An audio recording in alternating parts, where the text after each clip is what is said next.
ओम शांति। आज 31 दिसंबर 2023 की अव्यक्त मधुर महावाक्य रिवाइज है 13 नवंबर 1997। हेडलाइन: संगम युग की प्राप्तियों की प्रारब्ध का अनुभव करो, मास्टर दाता महासहयोगी बनो। अब सुनते हैं अव्यक्त महावाक्य विस्तार से। आज बाप दादा ने कहा, आज भाग्य विधाता बाप अपने श्रेष्ठ भाग्यवान बच्चों को देख रहे हैं। हर एक बच्चे के भाग्य की रेखाएं देख देख भाग्य विधाता बाप भी हर्षित होते हैं, क्योंकि सारे कल्प में चक्र लगाओ तो आप जैसा श्रेष्ठ भाग्य किसी धर्म आत्मा, महान आत्मा, राज्य अधिकारी आत्मा किसी का भी इतना बड़ा भाग्य नहीं है जितना आप संगम योगी श्रेष्ठ आत्माओं का है। मस्तक से अपने भाग्य की रेखाओं को देखते हो। बाप दादा हर एक बच्चों के मस्तक में चमकती हुई ज्योति की श्रेष्ठ रेखा देख रहे हैं। आप सभी भी अपनी रेखाएं देख रहे हो। नयनों में देखो तो स्नेह और शक्ति की रेखाएं स्पष्ट है। मुख में देखो, मधुर श्रेष्ठ वाणी की रेखाएं चमक रही हैं। होठों पर देखो, रूहानी मुस्कान, रूहानी खुशी की झलक की रेखा दिखाई दे रही है। हृदय में देखो व दिल में देखो तो दिलाराम के लव में लवलीन रहने की रेखा स्पष्ट है। हाथों में देखो, दोनों ही हाथ सर्व खजानों से संपन्न होने की रेखा देखो। पांव में देखो, हर कदम में पदम की प्राप्ति की रेखा स्पष्ट है। कितना बड़ा भाग्य है। भाग्य विधाता बाप ने हर एक बच्चे को पुरुषार्थ से श्रेष्ठ कर्मों की कलम से यह सब रेखाएं खींचने की खुली दिल से खुली छुट्टी दे दी है। जितनी लकीर लंबी खींचने चाहो उतनी खींच सकते हो, लेकिन समय के अंदर। जिसको जितनी लंबी लकीर खींचनी है वो स्वयं ही खींच सकते हो। बाप ने कलम आपके हाथ में दिया है तो लकीर खींचने आती है। खींचे है या खींचना नहीं आता है? सभी को आती है। हाँ जी, बहुत अच्छा। देखो, अभी के तकदीर की लकीर आपको सारे कल्प में भी श्रेष्ठ बनाती है। एक ही जन्म तो सदा संपन्न और सुखी रहने की रेखा चलती है, और द्वापर कलयुग में भी आपके पूज्य बनने की रेखा श्रेष्ठ रहती है।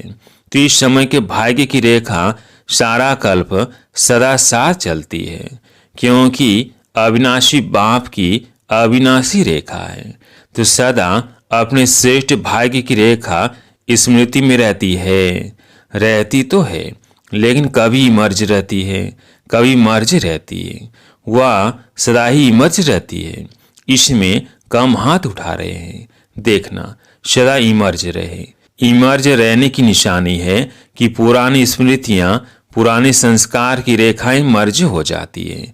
कभी भी पुराने संस्कारों की रेखाएं व पुरानी बातों की स्मृति की रेखाएं इमर्ज नहीं हो, मर्ज हो, और मर्ज रहते रहते समाप्त हो जाए।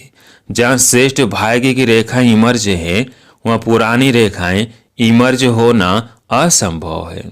अगर होती है तो सिद्ध होता है कि श्रेष्ठ भाग्य की रेखा सदा इमर्ज नहीं रहती। तो क्या समझते हो, इतने श्रेष्ठ भाग्य की रेखाएं इमर्ज होनी चाहिए या मर्ज? बाप दादा वर्तमान समय सही बच्चों को वर्तमान संगम युग की प्राप्तियों के प्रारब्ध रूप में देखने चाहते हैं। पुरुषार्थ बहुत समय किया, अभी पुरुषार्थ स्वतः चले। मेहनत वाला पुरुषार्थ नहीं। क्या अंत तक पुरुषार्थ की मेहनत करते रहेंगे? संगम युग के प्राप्तियों की प्रारब्ध का अनुभव अब नहीं करेंगे तो कब करेंगे? भविष्य की प्रारब्ध अलग चीज है। वह तो आपकी इस पुरुषार्थ के प्रारब्ध की परछाई है। वह तो आपके पीछे पीछे आप ही आएगी। लेकिन विशेष बात है इस समय के प्रारब्ध प्राप्त करने की। ऐसे नहीं कोई पूछता है कैसे हैं, क्या हालचाल है, तो अभी तक यही नहीं कहते रहो कि पुरुषार्थ चल रहा है। पुरुषार्थ तो है, लेकिन पुरुषार्थ की प्रारब्ध अभी अनुभव करो। वो प्रारब्ध है सर्वशक्ति संपन्न, सर्व ज्ञान संपन्न, सर्व विघ्न विनाशक मूर्त। यह अभी की प्रारब्ध भविष्य में स्वतः ही प्राप्त होगी। जैसे भविष्य में सिर्फ प्रारब्ध है, पुरुषार्थ समाप्त है, ऐसे अभी बाकी रहे हुए समय में प्रारब्ध स्वरूप का विशेष अनुभव करो। जब प्रारब्ध कहते हैं तो पुरुषार्थ की ही प्रारब्ध होती है। पुरुषार्थ किया है, उस पुरुषार्थ अनुसार ही प्रारब्ध का अनुभव कर सकते हैं। लेकिन बाप दादा बच्चों से क्या चाहते हैं? पूछते हैं ना, बाप दादा हमसे क्या चाहते हैं? तो बाप दादा यही चाहते हैं कि अब थोड़े समय के लिए पुरुषार्थ के प्रारब्ध स्वरूप बन जाओ। बन सकते हो कि पुरुषार्थ की मेहनत अच्छी लगती है, प्रारब्ध वाले बनेंगे। अरे पुरुषार्थ कर रहा हूँ, पुरुषार्थ हो जाएगा, करके दिखाएंगे। ये शब्द समाप्त हो। करके दिखाएं क्या? दिखाओ। और कब दिखाएंगे? क्या विनाश के समय दिखाएंगे? इसकी बहुत सहज विधि है कि अब मास्टर दाता बनो। बाप से लिया है और लेते भी रहो, लेकिन आत्माओं से लेने की भावना नहीं रखो। यह कर ले तो ऐसा हो, यह बदले तो मैं बदलूं, यह लेने की भावना है। ऐसा हो तो ऐसा हो, यह लेने की भावनाएं हैं। ऐसा हो नहीं, ऐसा करके दिखाना है। हो जाए तो नहीं, लेकिन होना ही है और मुझे करना है। मुझे वाइब्रेशन देना है, मुझे रहम दिल बनना है, मुझे गुणों का सहयोग देना है, मुझे शक्तियों का सहयोग देना है। मास्टर दाता बनो। लेना है तो एक बाप से लो। अगर और आत्माओं से भी मिलता है तो बाप का दिया हुआ ही मिलेगा। तो दाता बन, फ्रॉग दिल बनो। देते रहो। देने आता है या सिर्फ लेने आता है? अब जो जमा किया है वो दो। आपस में ब्राह्मण आत्माएं भी मास्टर दाता बनो। और दे तो मैं दूं नहीं, मुझे देना है। खजाना है आपके पास, भरपूर है, गुणों से भरपूर है, शक्तियों से भरपूर है तो देते क्यों नहीं हो? अपने लिए छिपा कर रखा है क्या? जब खजानों से भरपूर हो तो देते जाओ। यह क्यों करता, यह क्यों कहता, यह सोच नहीं करो। रहमदिल बन, अपने गुणों का, अपनी शक्तियों का सहयोग दो। इसको कहा जाता है मास्टर दाता, महासहयोगी। सहयोगी भी नहीं, महासहयोगी बनो, महादाता बनो। तो समझा बाप दादा क्या चाहता है? बाप दादा अभी तक बच्चों के पुरुषार्थ की मेहनत देख नहीं सकते। डायमंड जुबली समाप्त हुई और डायमंड अभी तक बेदाग बनने के पुरुषार्थ में लगे हुए हैं। डायमंड जुबली अर्थात हर ब्राह्मण आत्मा यानी डायमंड चमकता रहे। आप सोचेंगे कि डायमंड जुबली हमारी तो थी नहीं, वो तो दादियों की हुई। आपकी हुई या दादियों की हुई? किसकी हुई? यज्ञ का स्थापना के कार्य की डायमंड जुबली। शिव दादियों की नहीं, स्थापना के कार्य की डायमंड जुबली।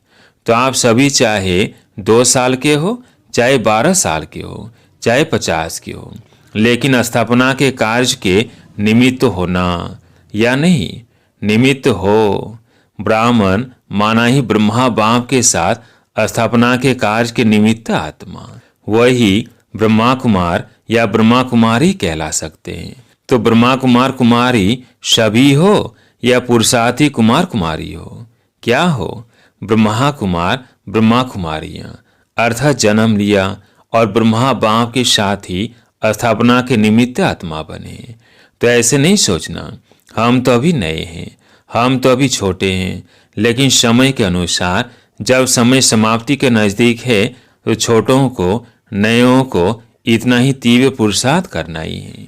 अगर ब्राह्मण है तो, अगर क्षत्रिय है तो छुट्टी है, लेकिन ब्राह्मण है तो ब्राह्मण सो देवता कहा जाता है, क्षत्रिय से देवता नहीं।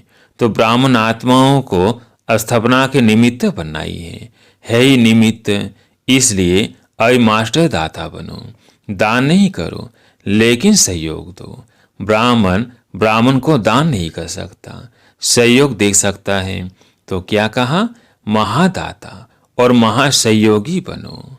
अभी 1 साल वाला भी है तो भी समय के अनुसार अय बचपन की बातें समाप्त करो। क्योंकि सभी बच्चे वानप्रस्थ अवस्था के समीप हो। समय की गति प्रमाण, ड्रामा के नियम प्रमाण अभी सभी की वानप्रस्थ अवस्था समीप है।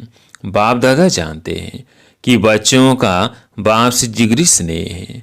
जिगरी स्नेह ना या ऊपर ऊपर का स्नेह है, दिल का स्नेह है।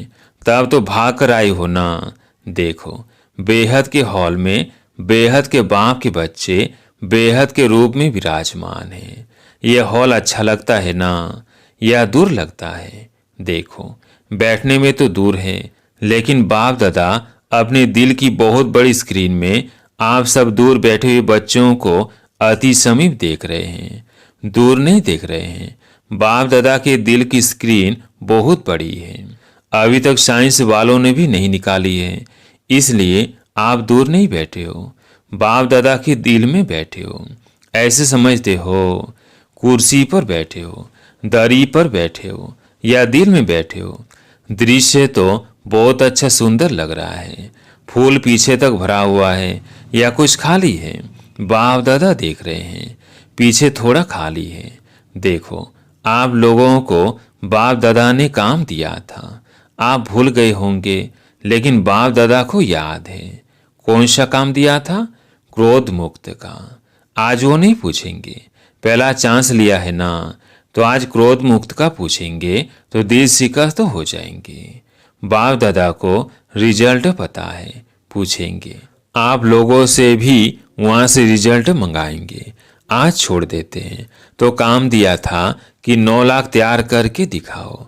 याद है, हर जोन को कहा था, तो किस जोन ने 9 लाख तैयार किए हैं? बंगाल बिहार का सेवा का टर्न है, तो बंगाल बिहार ने 9 लाख तैयार किया है। चुप है, बोलते नहीं है। चलो, एक जोन नहीं, सभी जोन ने, देश विदेश वालों ने मिलकर 9 लाख तैयार किए हैं। विदेश वाले बताओ, 9 लाख है? बाप दादा तो अपनी डेट फिक्स करते हैं और उसी फिक्स डेट पर आते हैं। आप भी सब बातों की डेट फिक्स करते हो। यह हॉल कब तक बनेगा, फंक्शन कब होगा, यह डेट फिक्स करते हो ना। तो इसकी डेट कौन सी है? फिक्स है। विनाश के एंड यानी अंत में या पहले क्या होगा? क्या सोचा है? कौन सी डेट है? कोई डेट है या भी फिक्स नहीं किया है? यह भी बाप करे, करना आपको है। बाप दादा तो कहेंगे कि शुभ कार्य में देरी नहीं करो। फिर क्या करेंगे? चलो, इस सीजन के एंड में हो जाए तो भी अच्छा। इतनी हिम्मत है, सिर्फ दाता बन जाओ। अगर दाता बनेंगे तो दाता की भावना से आपकी रॉयल फैमिली और समीप वाली प्रजा बहुत जल्दी बनेगी।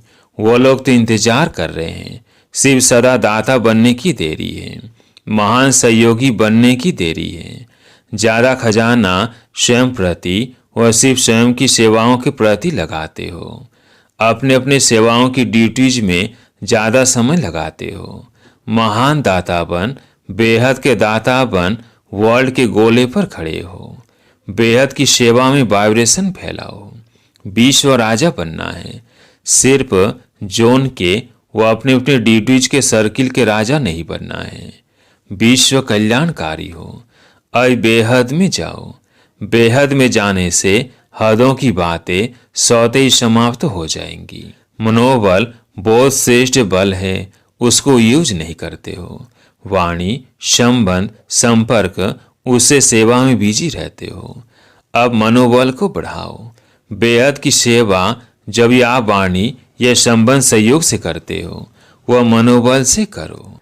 तो मनोबल की बेहद की सेवा अगर आपने बेहद की प्रीति से मनोबल द्वारा विश्व के गोले के ऊपर ऊंचा स्थित हो, बाप के साथ परमधाम की स्थिति में स्थित हो, थोड़ा समय भी ये सेवा की, तो आपको उसकी प्रारब्ध कई गुना ज्यादा मिलेगी। आजकल के समय और सर्कमस्टांस के प्रमाण अंतिम सेवा यही मनसा व मनोबल की सेवा है। इसका अभ्यास अभी से करो। चाहे वाणी द्वारा व संबंध संपर्क द्वारा सेवा करते हो, लेकिन अब इस मनसा सेवा का अभ्यास अति आवश्यक है। साथ साथ अभ्यास करते चलो। समझा क्या करना है? यह मनसा सेवा वही रंगत दिखाएगी जो स्थापना के आदि में बाप की मनसा द्वारा रूहानी आकर्षण ने बच्चों को आकर्षित किया। और मनसा सेवा के फलस्वरूप अभी भी देख रहे हो कि वही आत्माएं अब भी फाउंडेशन है। ड्रामानुसार ये बाप की मनसा आकर्षण का सबूत है जो कि इतने पक्के हैं।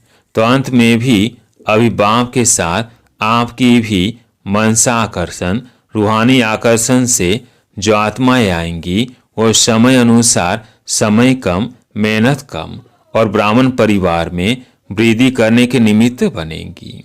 वही पहले वाली रंगत अंत में भी देखेंगे।